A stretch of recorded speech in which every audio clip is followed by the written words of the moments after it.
अस्सलाम वालेकुम, आप देख रहे हैं फखर न्यूज़ और मैं हूं सादिया बतूल।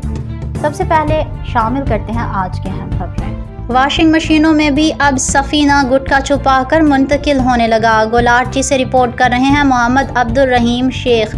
SHO गोलार्ची मोहम्मद अनवर लगारी और ASI मोहम्मद हाशिम मल्लाह ने खुफिया इत्तला पर कार्रवाई करते हुए स्नैप ट्रैकिंग के दौरान 2 टूटी हुई वॉशिंग मशीनों की तलाशी ली, जहां से सफ़ीना गुटखा ब्रांड के 100 पैकेट बरामद कर लिए गए। पुलिस के मुताबिक गुटखा फरोश अब ममनुआ अशिया की नकल व हमल के लिए नित नए और खुफिया तरीके से इस्तेमाल करने लगे हैं, ताकि कानून नाफिज करने वाले इदारों की नज़रों से बच सकें। कार्रवाई के दौरान मुलजिम मोहम्मद हफीज़ बाद मोहम्मद सिद्दीक को गिरफ्तार कर लिया गया, जबकि उसका साथी काशिफ मौका से फरार होने में कामयाब हो गया, जिसकी तलाश जारी है।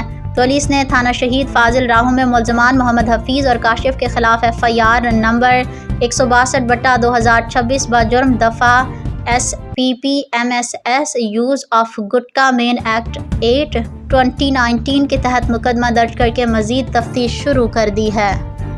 फिल वक्त के लिए इतना ही। मज़ीद खबरों की अपडेट के लिए जुड़े रहिए फखर न्यूज़ के साथ।